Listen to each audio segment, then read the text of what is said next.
Hey guys, I'm Alistair, and this is the Hoka Bondi 9.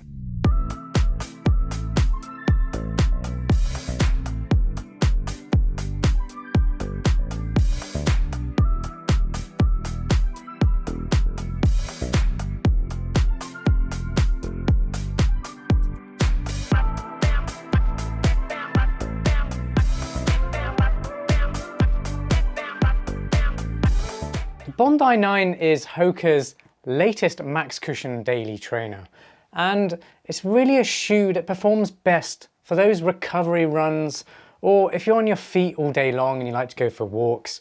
You want a shoe that performs really well at slower paces, but also if you want that all-day comfort. A couple of updates to the Hoka Bondi 9 then include the supercritical midsole foam and an increased stack height. Yes, they've actually made the stack height even bigger on the Bondi 9. Let's start with the key specifications before getting into my performance review.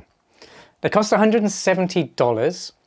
I will let you know by the end of this review if I believe they're worth that high price tag. They weigh 10.9 ounces or 309 grams, and that's for a size US men's 9, my pair. And they have a 5mm drop from heel to toe.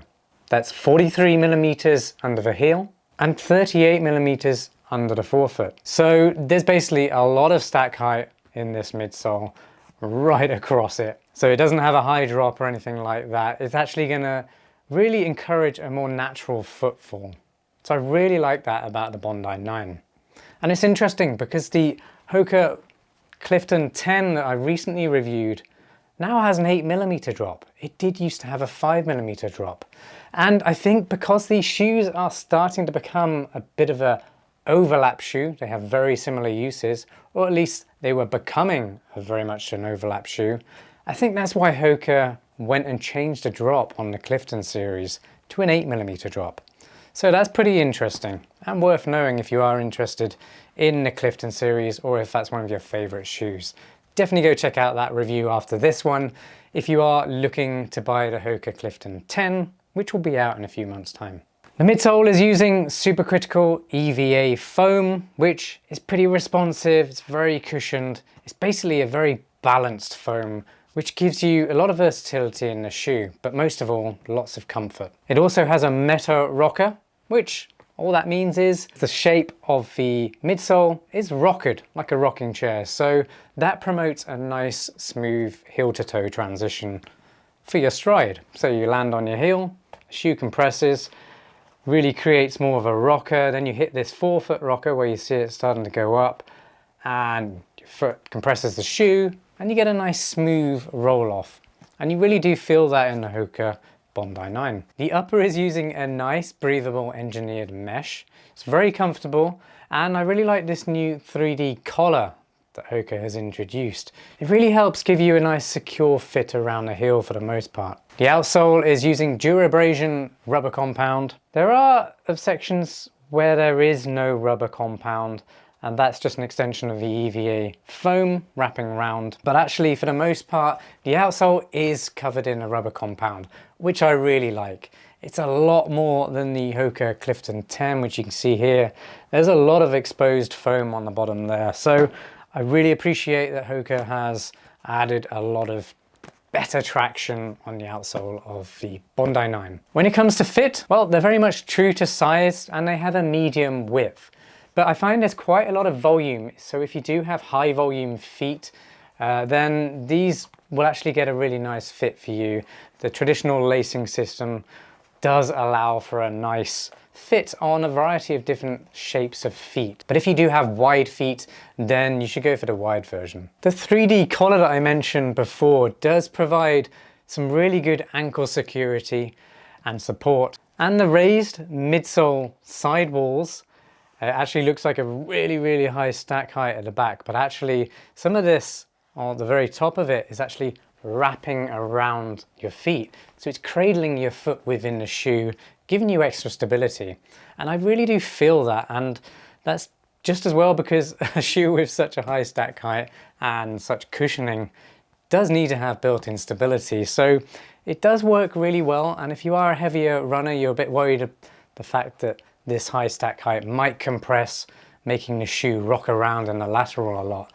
don't worry about that because it is actually surprisingly stable, considering it's not specifically a stability shoe. If you're enjoying this review, please give the video a like, share it with a friend, and subscribe to my channel for more running shoe reviews just like this one. I always keep things authentic and genuine and 100% honest. If something is off with a shoe, if it's just a really bad performer, I'm going to let you know.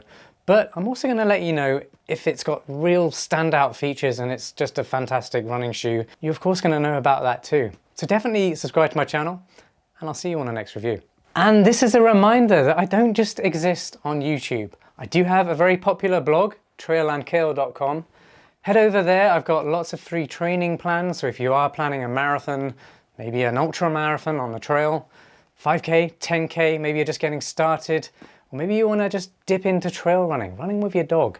All those kinds of questions are answered on the blog. Right, you made it to my performance review. Thanks for sticking with me. I'm going to start by going over the things that I really like about the Bondi 9. I'm going to start with the big elephant in the room. Well, it's not an elephant in the room in the traditional sense. It's the fact that it's the midsole. I mean, it just stands out. It's the most eye-catching thing about the Bondi series. And it still is. Even more so actually, because they've made the stack height even higher.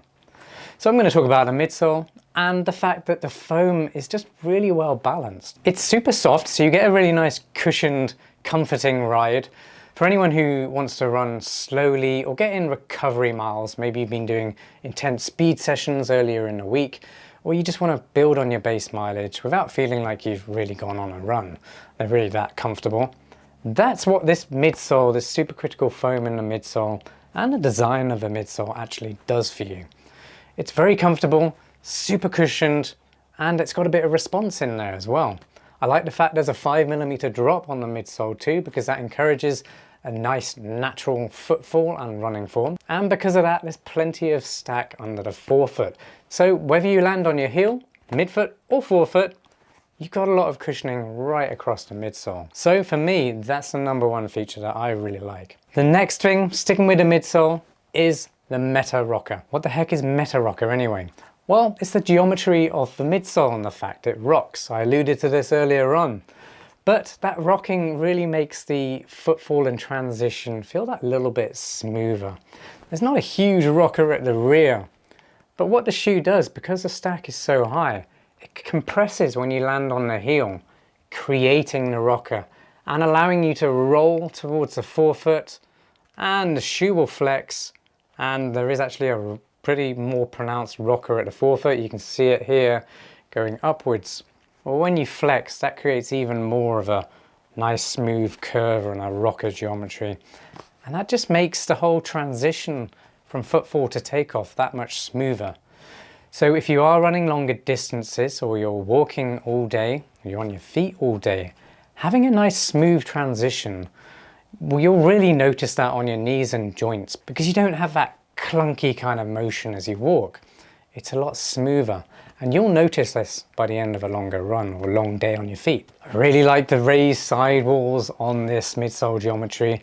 It just cradles your feet a little bit, helps stop that lateral roll, and because the 3D collar on the upper is fairly rigid, it really does support your foot within the shoe. So you've got the stability of the midsole and the support of the upper that really does help maintain a good running form, good posture for your feet. And so if you do have pronation issues, these are going to be really nice for you. You're really going to feel the fact it's going to help push your feet back to the stride they should be moving in. The knit upper is actually really nice and soft as well. I love the fact that it's not too thick, it's very comforting, it's got some stretch in there as well, and it's breathable as well, so it is really comfortable. I'm able to regulate temperature within the shoe very easily, which makes it very comfortable for longer runs or all-day use as well. And the final thing I really like is the fact the Durabrasion rubber outsole does actually cover most of the outsole. There's only a little section here, and a section that runs through the center of the outsole is EVA foam. The EVA foam sections, by the way, are going to be a lot less durable and have less traction because it's not a rubber compound. Brands do that so that you basically can lose weight overall on the shoe because rubber compound is heavier than foam. So I feel like Hoka has done a good job of balancing where that rubber compound actually is. Much better than on the Clifton 10, for example. But that's made the Clifton 10 a much lighter shoe. So pros and cons to all these features, and if you really know what to look out for, then you can basically find the shoe that's going to suit you best based on those features. Alright, so moving on to some of the features that you should know about before buying. First off then is the weight. Well, at 10.9 ounces, it's quite heavy for a daily trainer. But that's really unsurprising. This stack height is huge. The outsole is mostly covered in rubber compound. There's stability features. I mean, all those things lead to a heavier shoe, but also lead to a more durable shoe. So you've really got to weigh up whether that weight is going to affect you in your run. If you're a super light runner, then maybe something like the Clifton 10 might be better for you because you might feel the weight of this shoe if you're going to be using it for long days. If you're a heavier runner or just average weight, then it won't be an issue for you at all. The next thing to note is the bulkiness of the stack height, this midsole. It's big, you know. It's actually quite a wide platform shoe as well in terms of how it splays out. So there's a lot going on in this midsole. It's super comfortable to run in, but some people won't like the bulkiness of it. Maybe you don't like the look of it. Maybe you don't like the way it feels having a bulky shoe like this. But it's something to be aware of. Just know that the Bondi series has always been probably one of the most bulky Hoka running shoes. All right, you made it to my final verdict. Is the Bondi 9 worth $170? Well, yes, for the right person it is. $170 is a lot of money for a daily trainer. For example, the Clifton 10 runs at $150, so it's a little bit cheaper. But that shoe isn't quite as durable. Now the Bondi 9 is something a little bit more special, I think. Only because it's really max cushion running shoe. Everything about this is max cushion. And because you've got a high stack with a relatively low drop of 5mm, you do have a really nice natural stride as well. So for anyone who is wanting to improve their form and run more towards the mid or forefoot rather than heel striking all the time, then a lower drop is going to be good. It's going to help you improve that form.